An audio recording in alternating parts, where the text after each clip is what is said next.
नमस्ते सभी को, न्यूज जनरेशन में आपका स्वागत है। यहाँ आपको मिलेंगी ताज़ा खबरें, सटीक जानकारी और हर जरूरी अपडेट बिल्कुल सरल भाषा में। जुड़े रहें हमारे साथ। मुर्शिदाबाद हिंसा में तनाव जारी, अर्धसैनिक बल तैनात। पश्चिम बंगाल के मुर्शिदाबाद जिले में वक्फ कानून के विरोध में हुई हिंसा के बाद तनाव बना हुआ है। इस हिंसा में अब तक 3 लोगों की मौत हो चुकी है और कई पुलिसकर्मी घायल हुए हैं। स्थिति को नियंत्रित करने के लिए कलकत्ता हाईकोर्ट के आदेश पर केंद्रीय अर्धसैनिक बलों CAPF और BSF की तैनाती की गई है। पुलिस ने 150 से अधिक आरोपियों को गिरफ्तार किया है। राज्य की मुख्यमंत्री ममता बनर्जी ने कहा है कि यह कानून बंगाल में लागू नहीं होगा। वहीं भाजपा ने राज्य सरकार पर निष्क्रियता का आरोप लगाया है। राज्य के DGP ने स्थिति का जायजा लिया है। चलिए अगले खबर की ओर बढ़ते हैं।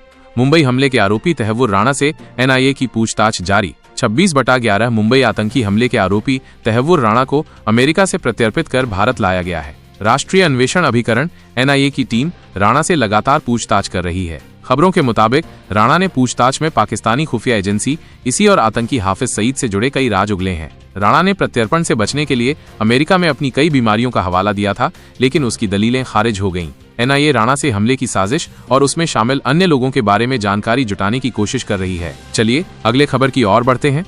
केंद्रीय गृह मंत्री अमित शाह का भोपाल दौरा। केंद्रीय गृह एवं सहकारिता मंत्री अमित शाह आज मध्य प्रदेश की राजधानी भोपाल पहुंचे। उन्होंने यहां राज्य स्तरीय सहकारी सम्मेलन में हिस्सा लिया। इस दौरान उन्होंने राज्य के सहकारी क्षेत्र को मजबूत करने पर जोर दिया। मुख्यमंत्री डॉक्टर मोहन यादव और सहकारिता मंत्री विश्वास सारंग ने उनका स्वागत किया। शाह की मौजूदगी में राज्य डेयरी यूनियनों और राष्ट्रीय डेयरी विकास बोर्ड NDDB के बीच एक महत्वपूर्ण समझौते पर भी हस्ताक्षर किए गए, जिससे राज्य में डेयरी उद्योग को बढ़ावा मिलने की उम्मीद है।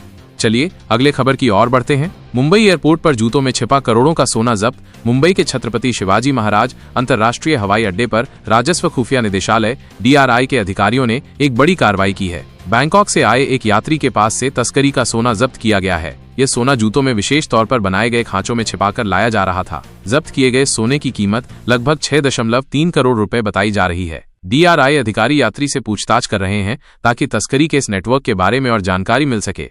चलिए अगले खबर की ओर बढ़ते हैं। जयपुर में भीषण सड़क हादसा, 5 लोगों की मौत। राजस्थान की राजधानी जयपुर के पास एक दर्दनाक सड़क हादसा हुआ है। एक कार और ट्रेलर के बीच हुई जोरदार टक्कर में कार सवार 5 लोगों की मौके पर ही मौत हो गई। बताया जा रहा है कि ये सभी लोग खाटू श्याम जी के दर्शन के लिए जा रहे थे। हादसा इतना भीषण था कि कार बुरी तरह क्षतिग्रस्त हो गई। पुलिस मौके पर पहुंचकर जांच कर रही है और शवों को पोस्टमार्टम के लिए भेज दिया गया है। इस घटना से इलाके में शोक का माहौल है। चलिए अगले खबर की ओर बढ़ते हैं।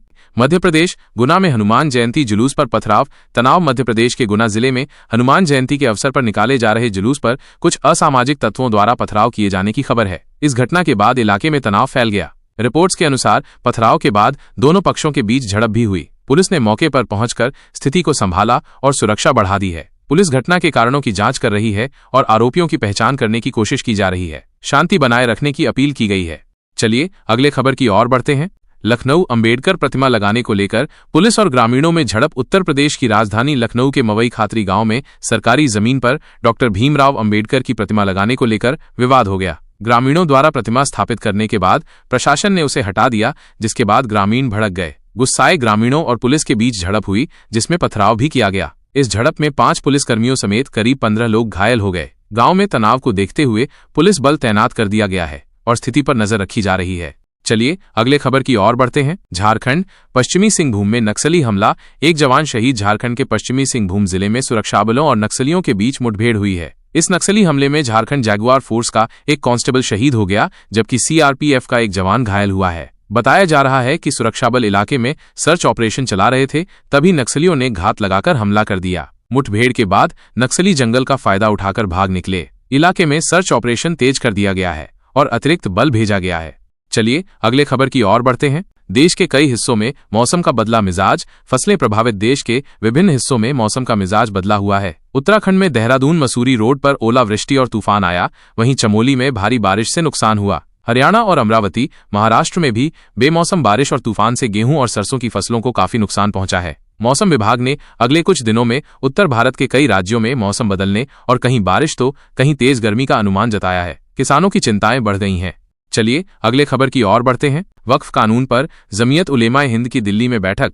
वक्फ अधिनियम में प्रस्तावित संशोधनों को लेकर देश भर में चल रही बहस के बीच प्रमुख मुस्लिम संगठन जमीयत उलेमाए हिंद ने आज दिल्ली में एक महत्वपूर्ण बैठक बुलाई। बैठक में वक्फ कानून से जुड़े विभिन्न पहलुओं और मुसलमानों पर इसके प्रभाव पर चर्चा की गई। जमीयत प्रमुख महमूद मदनी ने कहा कि यह अधिनियम मुसलमानों के लिए सही नहीं है और इसे राजनीतिक दुर्भावना से लाया गया है। संगठन ने इस मुद्दे पर आगे की रणनीति पर विचार विमर्श किया।